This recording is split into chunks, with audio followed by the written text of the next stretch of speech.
Hello friends, income tax के cases की series में आज जो केस हम डिस्कस करेंगे वो सेक्शन 271D और सेक्शन 271E की पेनल्टी को लेकर के है। सेक्शन 271D और सेक्शन 271E की जो पेनल्टीज लगती हैं वो सेक्शन 269SS और सेक्शन 269T के प्रोविजंस के वायोलेशन के लिए लगती हैं। सेक्शन 269SS और सेक्शन 269T को यदि हम पढ़ें तो मोटे तौर पे दोनों सेक्शंस ये कहते हैं कि यदि कोई असेसी कोई लोन डिपॉजिट या कोई स्पेसिफाइड सम बैंकिंग चैनल्स के थ्रू नहीं लेता तो ऐसे केस में यदि वो अमाउंट 20,000 रुपए से ज्यादा है तो सेक्शन 271D और सेक्शन 271E की पेनल्टी जो है वो अट्रैक्ट होती है। क्योंकि सेक्शन 269SS और सेक्शन 269T लोन डिपॉजिट और स्पेसिफाइड सम की बात करते हैं, तो क्या यदि कोई company share application money cash में लेती है या शेयर एप्लीकेशन मनी को कैश में वापसी कर देती है तो क्या उस परिस्थिति में भी सेक्शन 271D और सेक्शन 271E की पेनल्टी अट्रैक्ट होगी? यही issue honourable Calcutta high court ने अपने present case commissioner of income tax versus Vamshi chemicals limited के केस में डिसाइड की और ये केस 474 ITR पेज नंबर 422 पर रिपोर्ट हुआ।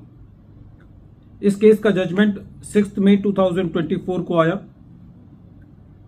सेक्शन 269SS बात करता है मोड ऑफ टेकिंग और एक्सेप्टिंग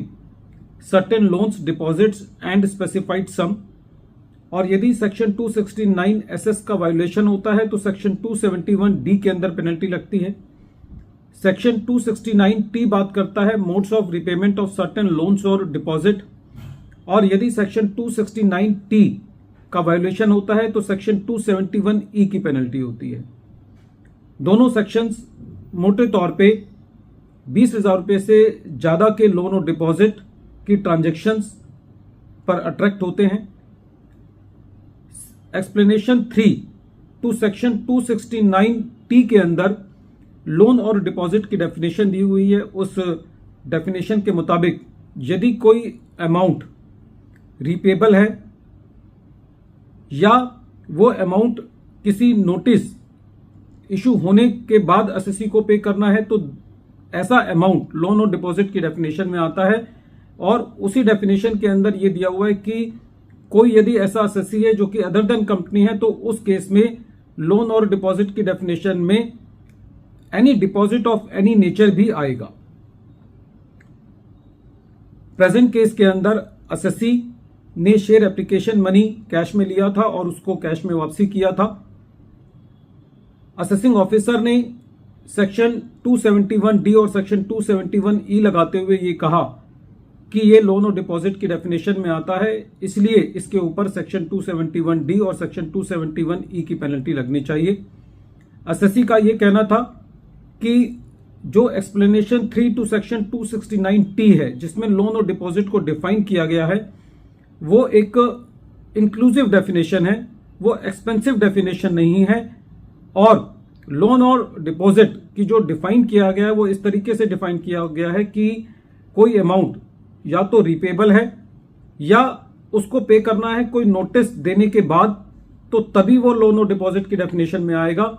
असेसी का ये कहना था कि प्रेजेंट केस में असेसी का जो अमाउंट है वो लोन और डिपॉजिट के